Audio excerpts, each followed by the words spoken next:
Go and play with sliders, there's a place for you to do that. But if you want to customize your character just based on, the simplicity of picking from different looks, we want that to be available for you. We want it to be easy, accessible, but at the same time highly customizable if that's the sort of thing that you want to do. Looks like Mike's picking himself a good haircut here. I feel like no matter what you pick, he's going to look like Chuck Norris. It's really what we're coming across with here. You'll also notice that at the beginning, Mike was able to pick the tattoos, because that's a very important thing for Norn. Depending on the race that you select, you'll actually have different character customization options. If you were to pick a Char, you would get to pick their horns, you'd get to pick their fur pattern and color. If you were an Asura, you get to pick the size of their ears, always very important for the Asura. If you were to pick a Sylvari, you get to pick the type of branches that they have growing out at the top of their head. So it looks like Mike's got the appearance that he's going for, a little bit of the chops. I love the chops. He's also picking out his armor dies right now. What you're seeing here is less than a quarter of the total dies that will be available in Guild Wars 2 when it ships. But again, we don't want you to get too lost in there. One of the things that we've been talking about is about the simplicity of our die system as it pertains to acquiring new pieces of armor. So Mike is setting up the 3 channels on, his top piece, his bottom piece, and his shoes. When you pick up a new piece of armor, the game will try to retain those selections. So if you like to have red arms, the next time that you pick up a new, chest piece, if it's got arms that can be dyed red, the game will try to accommodate that for you, rather than set you back to like basics. This is because we want you to, not have to spend too much time in the gold sink and buying new dyes, but also so that you're not discouraged from immediately equipping something that you got that's new and awesome. So now Mike is into our character biography here. In the character biography, you get to pick the background of your character. You get to start from somewhere. It's not like you're just a blank slate and you wake up and go, oh man, Tyria. This is more about giving yourself, what kind of person are you? Are you a charming person? Are you a dignified person? Are you a ferocious person? Also, what's your background? Where did you come from? It might pops into the next question here. The most important quality of a hero is instinct. Is it cunning, or is it strength? I gotta go with instinct. It's instinct for me. At a recent celebratory move held in Holbrecht, I passed out. I got in a fight, or I lost an heirloom. When Mike is making these choices and giving himself a backstory, he's also affecting the quests, he's affecting the story steps that will happen as he gets into his personal story. He's also affecting his intro cinematic. When we start that choice about whether it's cunning or instinct or strength, that will play out immediately, so that you'll see and feel like this is the character I've made. This is my character in the world of Guild Wars. He's going with passed out. When I was still a cub, I had a vision. The Norn are very into the spirits of the wild. There are 4 main spirits of the wild: bear, snow leopard, wolf, and raven represent different ideals and different tactics in their world.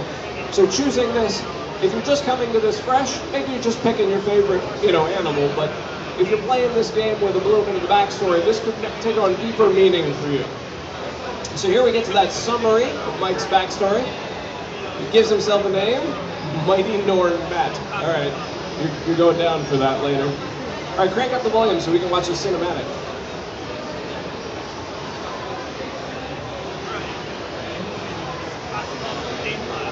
Hunter of the wild, born of the free and rugged Sugar Peak Mountains.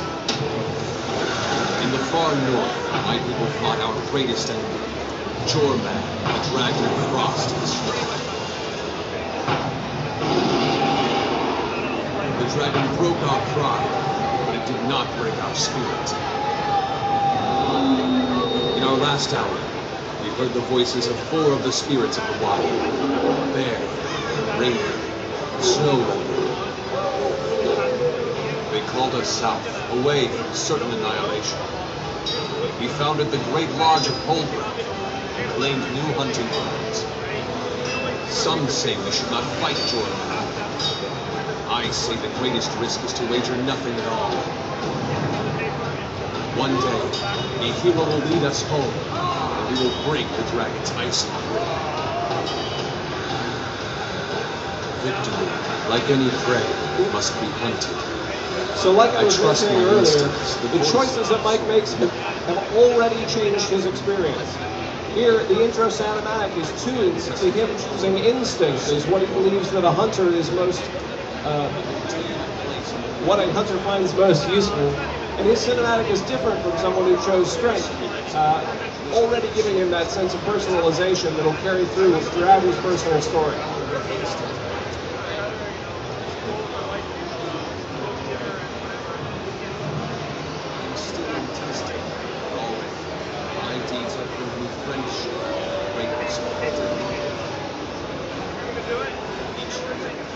Great hunt is called forward.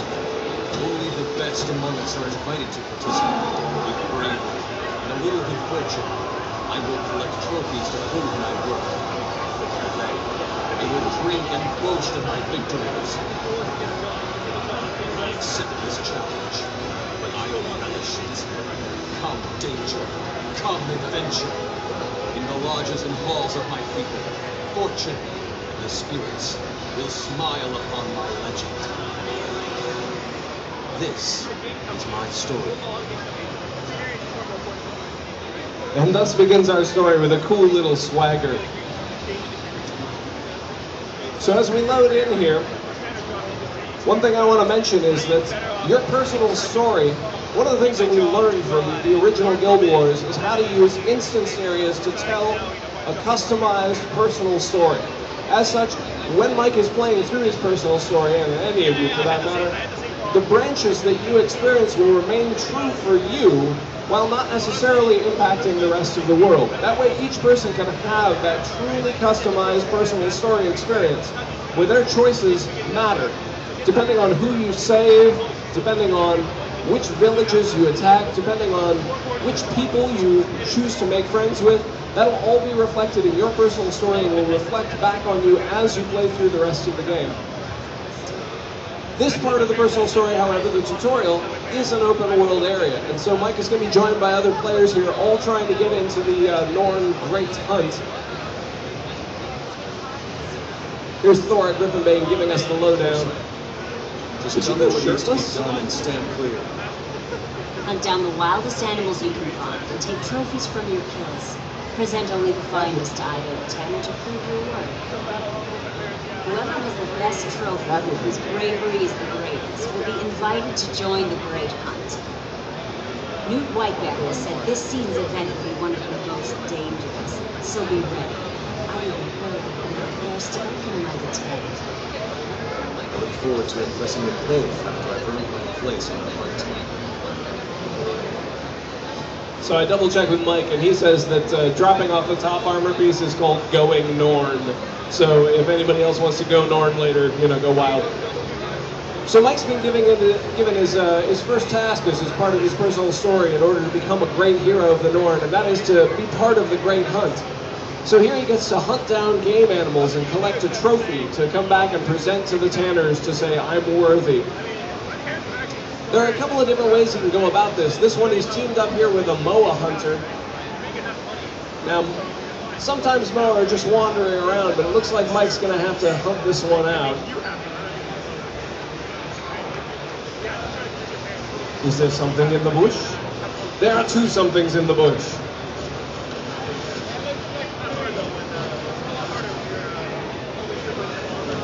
So the first thing you'll notice as Mike is going through and collecting his Moa feather is that Mike has chosen to play an elementalist. Each one of our different professions handles a little differently. For the elementalist, they sacrifice having two weapon sets. Usually other professions are able to switch between two sets of weapons at will. For Mike, however, it's about being able to switch attunements. As a low-level elementalist, he started here using a staff in both fire and water, and he's killing rabbits. With great power comes great responsibility, dude. You gotta tone that back.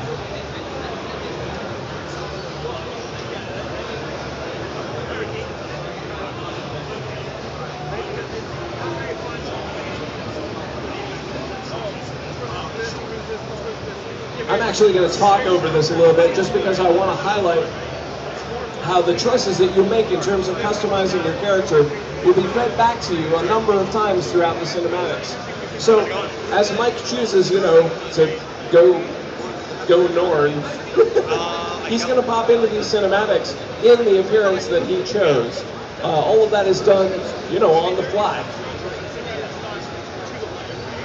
That way, when Newt Whitebear says, "You are worthy to join in the great hunt," it's you.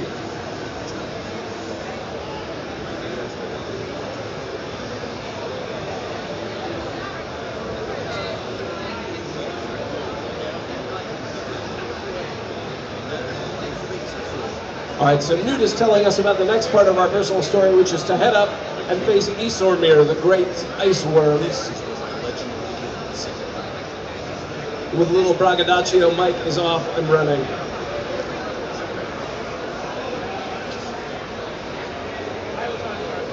So it looks like the gates are open, so Mike's going to head up.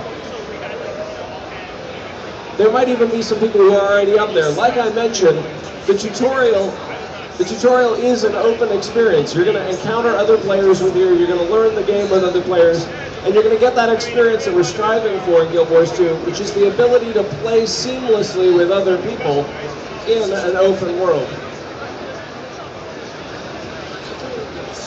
So it looks like the other players who got here before Mike have already taken down a few of the ice worms. They're doing a little bit more of the work. Doing this will enrage our first boss, Isormir, the great ice worm. You'll also notice that this is a dynamic event. Mike got up here, he's up here with a number of other players. The more players that come into this area, the harder this experience will be.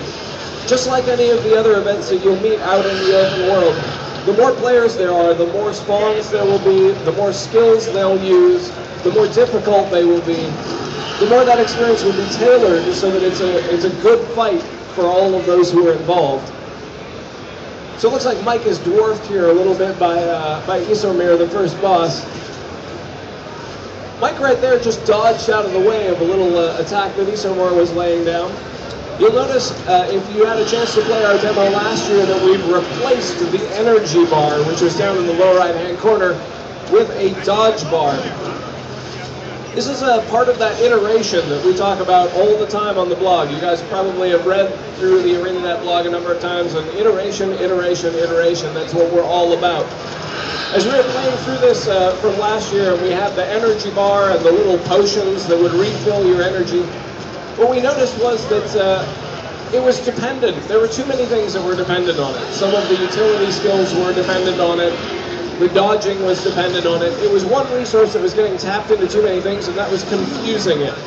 So now all of the utility skills, Mike's healing skill, his elite skill, the other 3 utilities he'll get to pick, all just work on cooldown, and the dodge works just on dodge. That's all that bar does, is dodging now.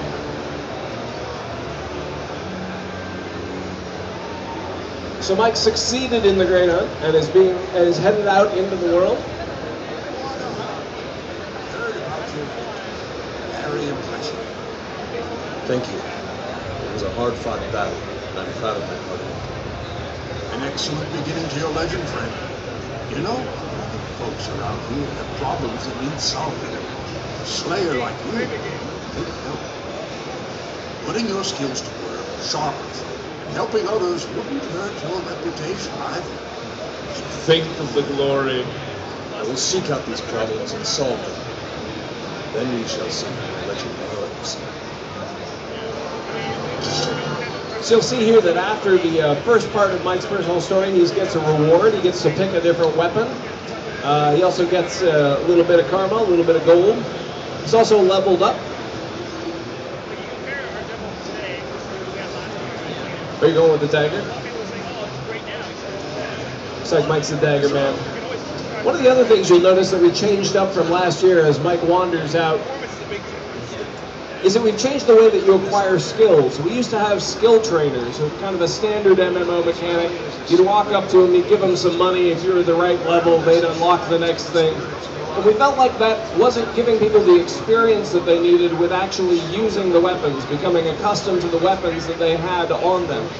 So now the way that we unlock skills is that you use a particular weapon, and the more you use it, the more skills that you unlock. It's meant to be a pretty quick experience. It's not meant to be grindy. It's just meant to get you used to each new skill as it shows up. So if Mike were to encounter anything here, oh dude, go for the moose. You totally want to fight the moose. Oh sure, you're mad about rabbits, but the moose is okay. Well, rabbits are different. Rabbits are little and defenseless.